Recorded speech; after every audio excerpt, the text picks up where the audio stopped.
Yes.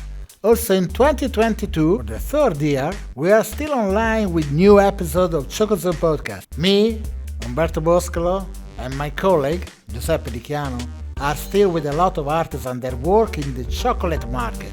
We thank all the people that are following our podcast, and we try to do our best with a lot of great guests also in the second part of the second season of Choco Zone. Ladies and gentlemen, enjoy it. Hello guys, we are back with Choco Zone. This is the episode number 10 of the second series and the first one of the new episodes that we have in 2022. In this second series we started from US with a few bean-to-bar chocolate makers, and then we arrived in Europe, Germany, France, and now we are in Spain. Yes, the bean-to-bar arrived all over the world from US and also in Europe, and in the last years it arrived also in the Mediterranean countries. And in the Mediterranean Sea we have our host. He is in Palma de Mallorca, and here we have Jaume Martorell, the owner of Maiorca Chocolate. Hello, Jaume. How are you? Hi, Jaume. Thank you for the invitation. Yeah, really good. Yeah, Here, it's a Herring, pleasure. and it's a pleasure for you to stay here. Well, usually we ask to our guest to introduce himself by telling how was his life before to arrive in the chocolate system, the chocolate market. So what is your personal history and what did you make before to start to be a chocolate maker? Okay. Well, I am a agriculture engineer. I studied here in Spain, here in Mallorca, and also in Catalonia. Very young, I started to collaborate with an NGO, Engineer Without Borders in Spanish, Ingeniería Sin Fronteras. And I have the opportunity to go to Nicaragua in a summer in 2006. And of course, I stayed 3 months in Nicaragua. I love the country. I enjoy a lot, the landscapes, the agriculture. I know in this moment the cocoa trees for my first time in my life. But I returned to Mallorca, and I had the opportunity to do my thesis of the master about coffee. And I returned to Nicaragua. I meet my actual wife, and I started to work in coffee for 3 years. And after that, I had to work in an NGO from Belgium, and I started to work in Honduras and Nicaragua with cocoa. Really in 2010, I started with cocoa 12 years ago. I visit a lot of farmers, and 2-3 years after this job, I had the opportunity to present in a candidature to be the purchase manager of retail sport in Nicaragua. Yeah. I stayed 5 years in retail, very different kind of chocolate that we are doing now. It's a very industrial chocolate, really famous in Germany, of course, a family company, really interesting sustainability policies, and really nice experience, but really different that we are doing now. And after that, there was a crisis in 2018 in Nicaragua, regrettably, and we decided with my wife to return to Mallorca. I am from Mallorca, of course, and she's from Nicaragua. And in a conversation when the COVID started, we are closer at home. It's impossible to go to the street. Sylvia, my wife, say me, look, Jaume, why not? We can try to do chocolate. You visit a lot of things. You had trainings in the past, and we bought the first premiere, 2 kilograms. We put in the room, start to do test, and the summer of 2019. 2020. Yeah. We bring to a friends the first chocolate bars, and the people say, "Wow, Jaume, this is amazing. this is a really good chocolate. And I say, well, this is a trial. Yeah. And we decide to go ahead to throw in the swimming pool, and we achieve a credit line with a small bank here, and we started, and now we are very happy with that. So, to learn how to make the chocolate, so going from the beans to the chocolate, you didn't have any particular knowledge before, so just making tests, or I don't know, you read books or Read books. In my last jobs, I visit a lot of factories. Yeah, but chocolate factories or cocoa farms. chocolate factories also. Yeah, in Europe. And in 2019, when I stayed here in Europe, I had a course of bean to bar in Belgium for 3 days, but very essential. Yeah, very essential course. Only the first knowledge, and after that we started with trials. Yeah, of course, I think, yeah, in my mind, that of course the knowledge about the cocoa beans was really really important. No, I know about fermentation, about drying process, about quality of the cocoa beans, and for this reason I think was a little bit more easy. But of course we was doing crazy trials in the night here at 2 a.m. Oh, this is not going, by hand, the process of the tempering. And wow, in summer in Mallorca, you can imagine humidity, warm, Yes. really complicated. Can you tell how many chocolate you threw away before getting for the first good sample, more or less? I don't know, but maybe 20, 30 kilograms of chocolate in the beginning, in the small premier batches, was not good. Yeah, and we try and try and try. I remember one night in the beginnings, we start at 7 p.m. in the evening, and we did, I think, 4 or 5 tempering process by hand. We finish at 4 a.m. Ooh, wow. My wife and me are very, I don't know Yeah. the word in English, very cabezones. Yeah. Yeah, we want to achieve Yeah. that, and we work very hard. Great. And you talked about the Bean to Bar and also Rita Sport.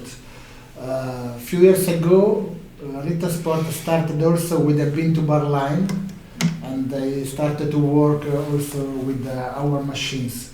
And this is important because also the big companies are starting to understand that the chocolate crafters, the chocolate artisans, has something different that they cannot make with the big lines, the big machines. So the bean to bar born in US arrived in Europe and also in the south of Europe in the last years. What is, according to you, the actual culture of chocolate and the knowledge in Spain about the bean to bar? Well, no, this is a super great question. No, I think now, since the last 1.5 year that we stay with this small business, we we we have understood that really in Spain the culture of chocolate is really really really low. The people doesn't know to difference to sense the difference between an industrial or bean to bar. But there are reality that when the people taste a bean to bar chocolate, for example, 80% or 75 or 90, say, look, this is great, this is not bitter, this is amazing. Yeah, because the people now, it's true that here the people now year than year want to buy more dark chocolate, 70, 80, 90. Of course they buy chocolate that so cheaper that can achieve, in the supermarket, 1.5, 1.8, 2 euros per bar, very industrial. But when the people taste the good chocolate, say, look, this is amazing, this is the culture, this is like the wines, this is like the coffee. Yeah, they understand that chocolate arrives from a fruit, that normally with the big companies, the commercial chocolate, the chocolate seems something all sweet, only that. Yeah. Yes. And also very surprised that, yeah, for me, a thing that is very common because I stayed living in a tropical country and in a cocoa country, but there are a few number of people that know about the fermentation. Yeah, the people don't know that the cocoa is fermented, don't know that the cocoa is the kind of the fruit that has a pulp, and the pulp is in the wooden boxes and fermented.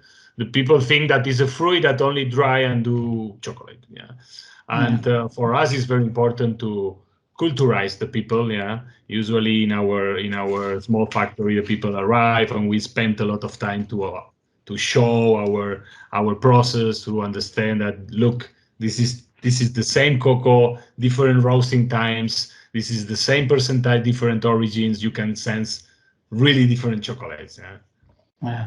And look, talking about your brand, Maiorca Chocolate, and the fact that you are in Mallorca, okay? Yes.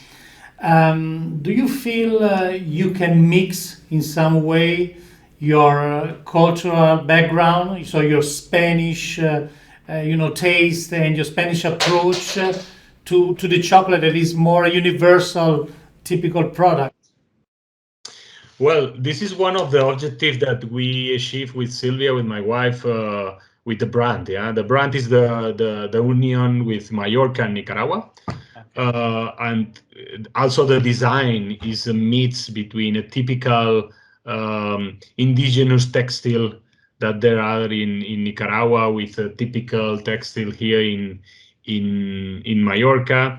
We want to mix, yeah, and to try to offer to the people also chocolate with a very cultural thing in Mallorca. For example, we are doing chocolate with salt from Mallorca, from a typical beach in Mallorca, the strength that is very nice, the tourist people know. Also, we are using almonds from Mallorca. We are trying to use a lot of products from here. For example, the orange, the peel of the orange, also we are mixing. Of course, there are things that hazelnut, for example, or pistachio is impossible to achieve here in Mallorca. But mainly, we are trying to mix ingredients from Mallorca with our chocolate. This is one of the purpose of the chocolate. And how do you explain to your customers the differences between the chocolate that you can offer and the chocolate they could find in the supermarket over the flavor? Yes. Well, the first thing that we explain is that we try to explain the value chain to our client, no? That we try to minimize the trading chain. Yeah, we want to do a direct trade. We know mainly all of our origins. Yeah, the farms.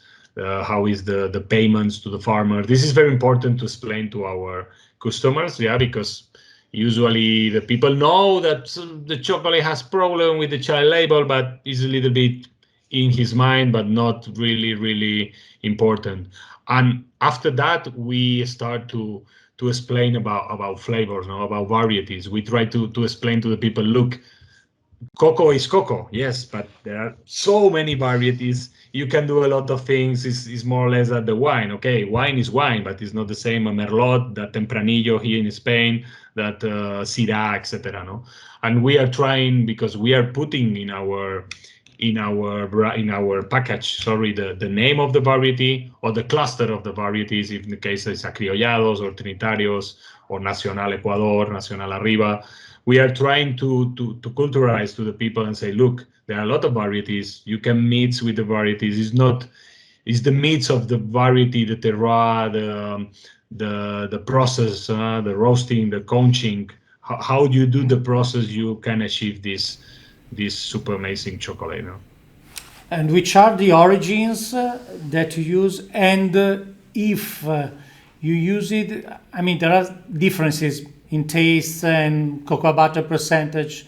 Do you make a different use of the chocolate from different origin, or do you make the same product with simply making differences in peculiarity of the beans?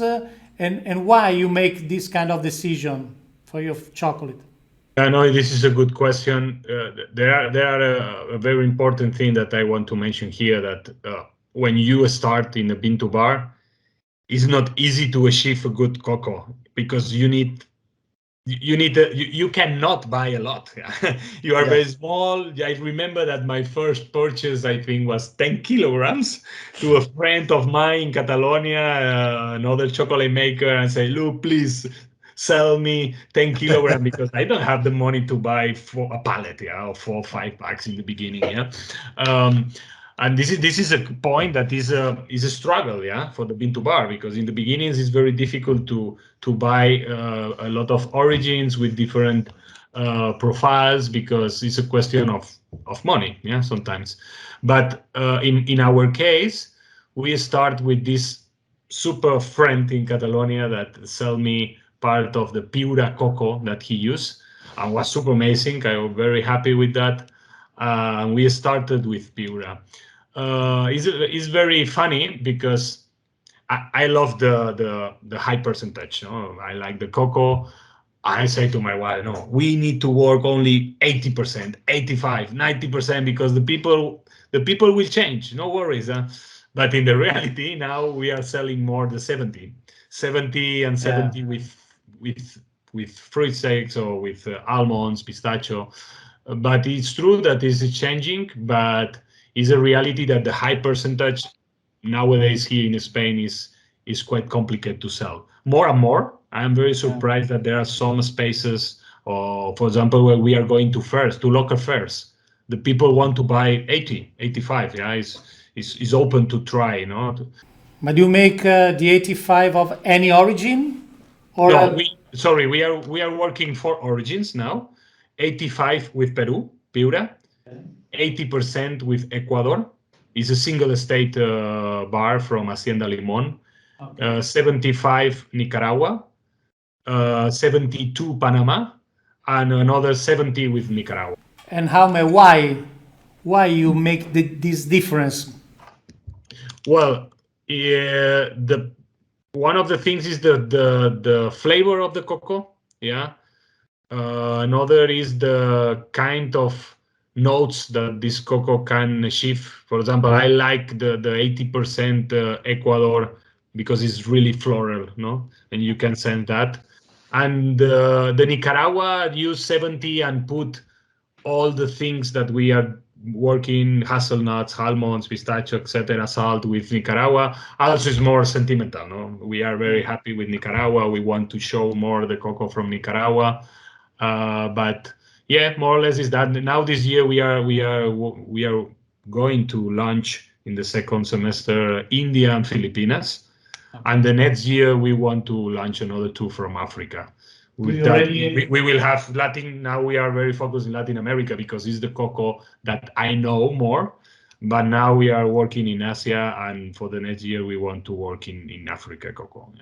Do you have already an idea of the percentage you are going to produce with that kind of beans?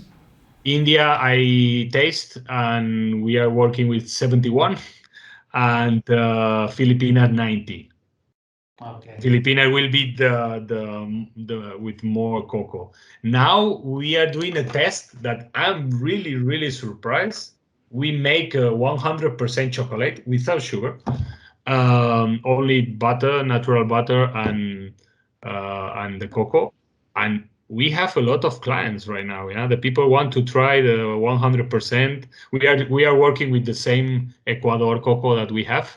Okay. And for me, it's really surprised, and we are thinking to launch, because now it's only a trial. We don't have the packaging for the 100, but with this kind of people that want, we are thinking to launch with the packaging and put in the stores.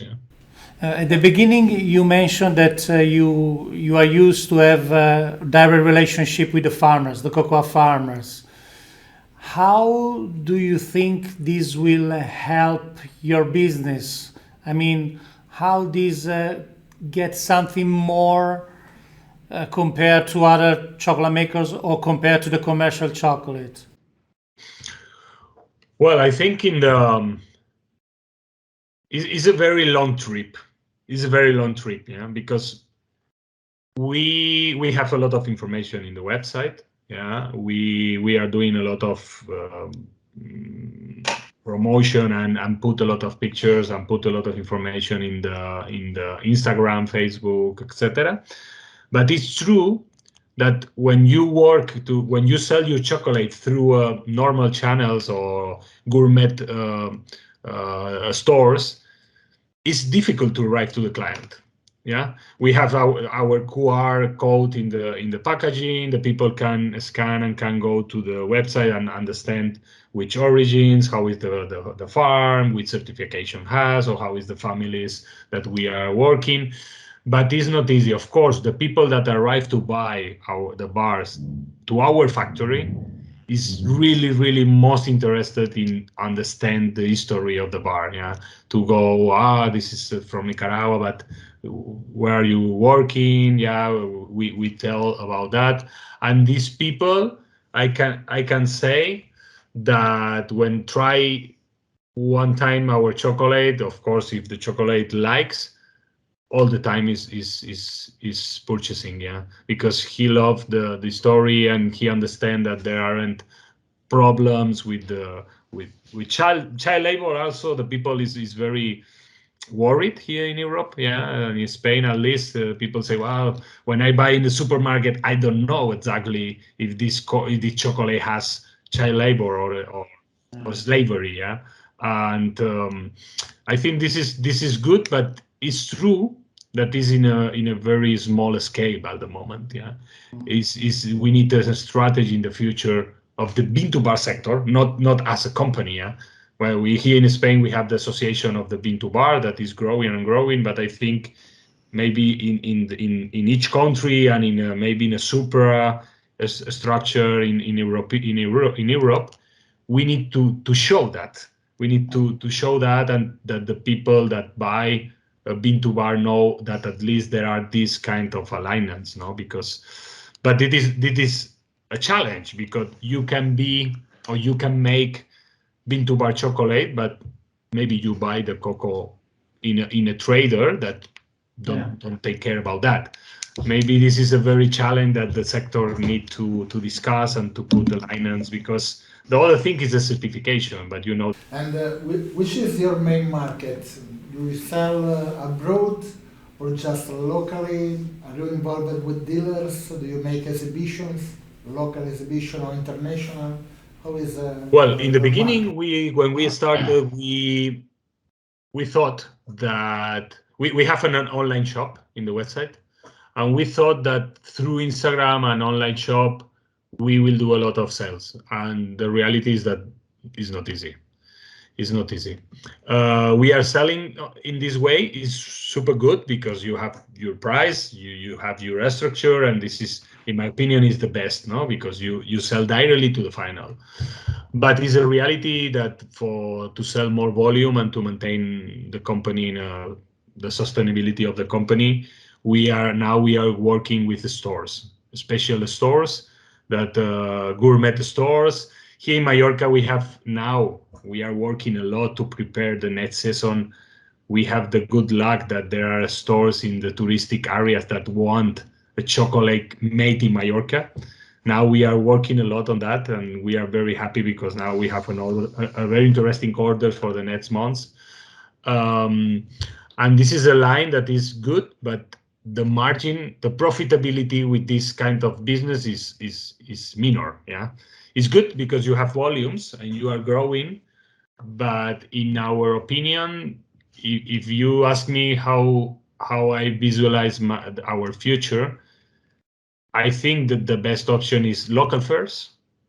Is nice because in the local fair you sell a lot, the people is very interested, and also if you achieve to create this kind of investment, a local store in a good place in your own city is the best, yeah. Because I can imagine that if Maua in the future has a nice store in the center of Palma, you in a touristic city is really nice. But this is the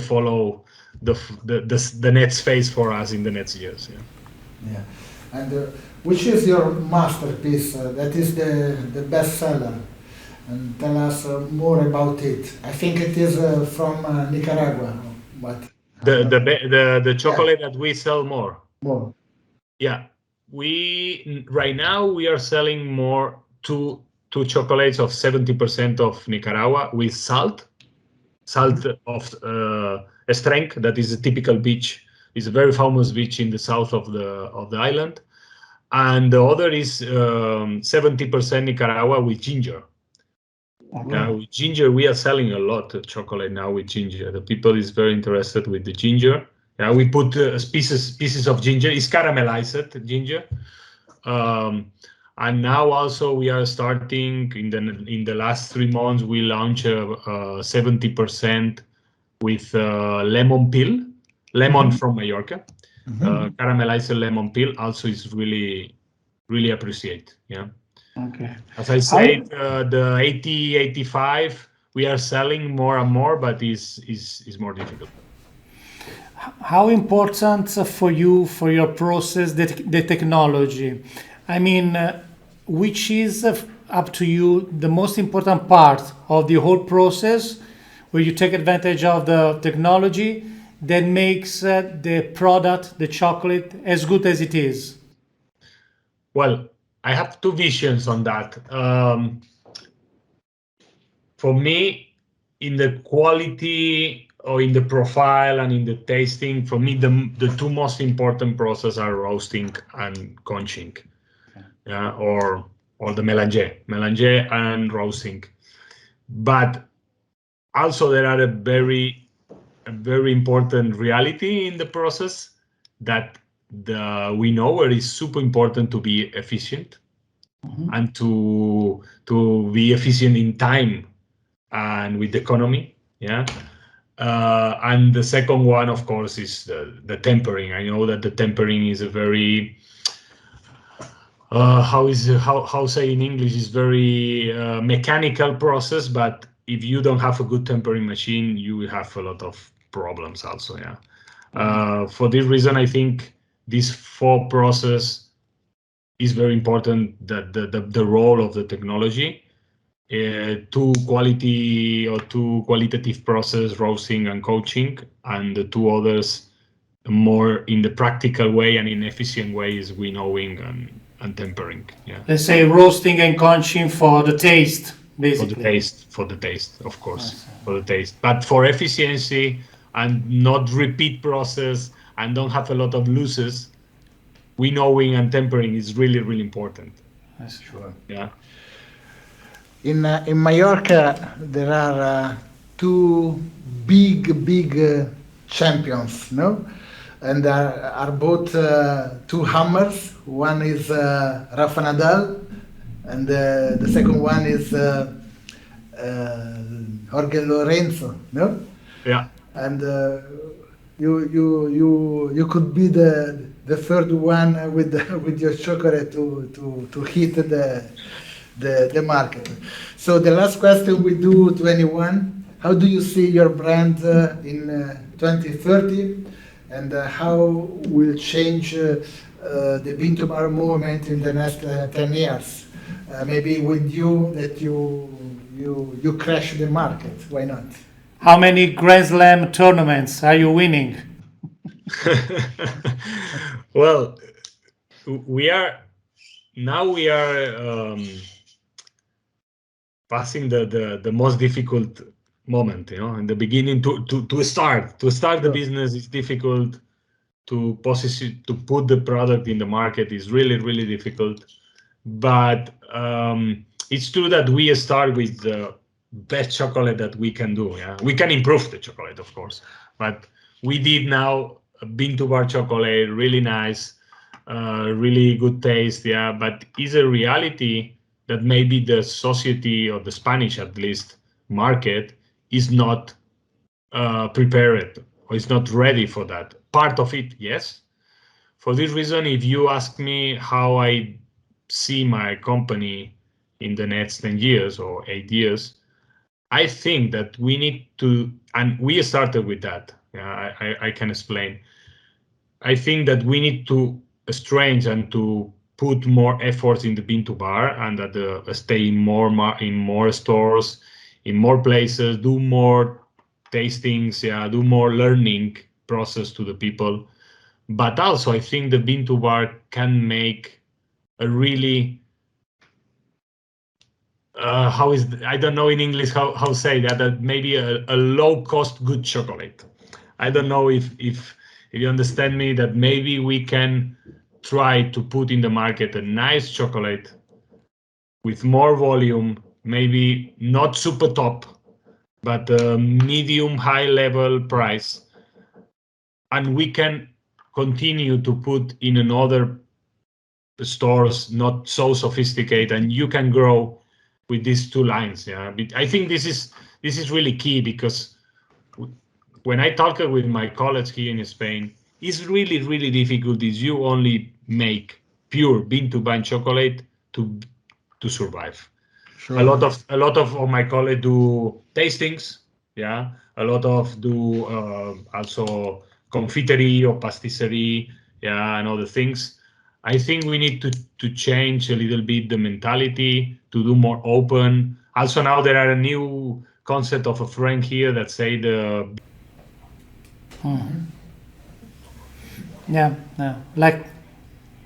like in South America. Spain has a lot of culture to drink chocolate, hot chocolate, very sweet, for my opinion, but not really good quality. But if we can change of that, we can try to put in the market a really nice drink chocolate. Also now the people more and more is trying to consume the dry fruits as almond, hazelnut, covered by chocolate. But the nice chocolate, 80-85%, very healthy food with chocolate and dry fruits. I think this is also one of the lines that to survive in a bean to bar business we need to do. I think that the bean to bar is the starting line, and then you have to see the market. If it is ready, and if it is not, you have to prepare him to be. So to find some different products that could match the request of the market where you are, sure. And anyway, the average consumer wants to taste the bean to bar chocolate, always believe that the worst bean to bar chocolate is always better than the best commercial chocolate, because it's kind of a different, because it's based on cocoa more than on sugar. Yes. Yes, it is. So, okay, we thank you for your time, and for sure, we were 1 week ago in Madrid, and we had not the opportunity to arrive. I saw the pictures in Instagram. I hope the night time. Will you be in Alimentaria in Barcelona or not? not sure yet. Okay. But we are thinking about it. But the important thing is that we started again to meet one to the other. I mean, to shake your hands and to to meet in person.